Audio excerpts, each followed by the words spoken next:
சிவாய நமக. அடியார்களுக்கு வணக்கம். இப்போ பார்த்தீங்கன்னா ருத்ராட்ச லிங்கம், அதாவது இந்த ஆலயம் ருத்ராட்ச ஆலயம் பேர். இந்த ஆலயம் எங்கே இருக்குன்னு பார்த்தீங்கன்னா நாட்ராம்பள்ளி, வேலூர், ஆம்பூர், வாணியம்பாடி, நாட்ராம்பள்ளி என்ற ஊரில் பாருங்கள். சுவாமி 9 அடி உயரங்க மொத்தம். இவர் மட்டும் இந்த இடத்த 3 லட்சம் ருத்ராட்சத்தாலேயே நாங்கள் அலங்காரம் பண்ணி சுவாமியை முழுக்க ருத்ராட்சத்தாலேயே சுற்றி அவருக்கு, அதாவது அடுத்த மாதம் ஜூலை மாதம் 7ஆம் தேதி திறப்பு விழா வைத்திருக்கிறோம். இவரை நாங்கள் திறந்து எல்லா பொதுமக்கள் பக்தர்களுக்கு தரிசனத்துக்காக வச்சிருக்கிறோம். மொத்தம் இவருக்கு மட்டுமே 1 லட்சத்துக்கும் மேற்பட்ட ருத்ராட்சங்கள் இந்த இடத்தை சுற்றி அலங்கரிக்க மொத்தம் 3 லட்சம் ருத்ராட்சங்களால் இந்த ஆலயத்தை அமைக்க நாங்கள் முடிவு செய்திருக்கோம். அதாவது ஜூலை 7ஆம் தேதி ஞாயிற்றுக்கிழமை இந்த ஆலயத்தின் திறப்பு விழா. பக்தர்கள் அனைவரும் வர வேண்டும் என நாங்கள் வேண்டி விரும்பி கேட்டுக்கொள்கிறோம். ஆனால் இங்கே தங்குற வசதி, எந்த ஒரு கழிப்பிட வசதி எதுவுமே கிடையாதுங்க இங்கே. ஆனால் வர அத்தனை பேருக்கும் அன்னதானம் ஏற்பாடு பண்ணியிருக்கோம். ஜூலை 7ஆம் தேதி மறந்துடாதீங்க. எங்களுக்கு இந்த ருத்ராட்சங்கள்லாம் அமைக்க நிறைய தொகை தேவைப்படுது. அதற்காக நாங்கள் நன்கொடை உங்களிடம் கேட்கவில்லை. எங்களிடம் நீங்கள் ருத்ராட்சம் வாங்கி கொண்டாலே போதுமானது. அந்த ருத்ராட்சத்தை சேல்ஸ் பண்ணி தான் நாங்கள் அந்த தொகையை வச்சு இந்த ஆலயத்தை அமைக்கிறோம். இந்த ஆலயத்திற்கு இன்னொரு சிறப்பு இருக்குது, அதையும் நீங்கள் வாங்க. இப்போ பாருங்கள், இந்த சிறப்பின் அதிசயத்தை நீங்கள் பார்க்க போகிறீங்க. பாருங்கள்,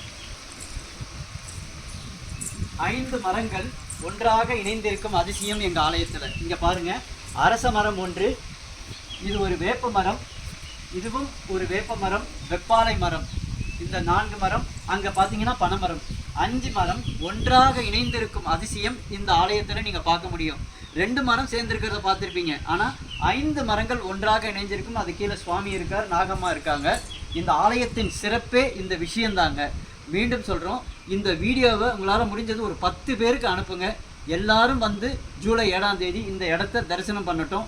அதன் பிறகு பார்த்தீங்கன்னா இந்த ஆலயத்தின் சிறப்பு இன்னொன்று பாருங்கள். இங்கே பாருங்கள், இந்த ஆலயம் பாருங்கள். இந்த ஆலயம் முழுக்க இவ்வளோ செவறுகள் அழகாக அமைச்சிருக்கோம். இது பூமி கீழே இன்னொரு சுவாமி வரப்போகிறாரு. 12 அடி ஆழம் பூமி கீழே இருக்குது சுவாமி. அதை இன்னும் வைக்கலை, அதை வைக்கிறதுக்கு தான் முயற்சி எடுத்துகிட்டு இருக்கோம்.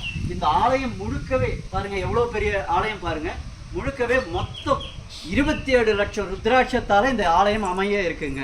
அதனால உங்களிடம் மீண்டும் கேட்குற, நன்கொடை கேட்கவில்லை. எங்ககிட்ட ருத்ராட்சம் இருக்குது, ஸ்படிக மாலை இருக்குது, இன்னும் என்னென்னமோ இருக்குது. எல்லா பொருளும் நீங்கள் வாங்கிக்கிட்டாலே போதும். அந்த தொகையை வச்சு நாங்கள் இந்த ஆலயத்தை அமைச்சிருவோம்.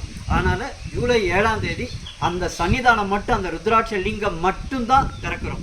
இந்த ஆலயம் முழுக்க ருத்ராட்சமாக அமைச்சிட்டு எப்போ திறக்க போகிறோன்னா, அது அடுத்த வருடம் 2025. எல்லாருக்கும் அந்த செய்தி சொல்லுவோம்.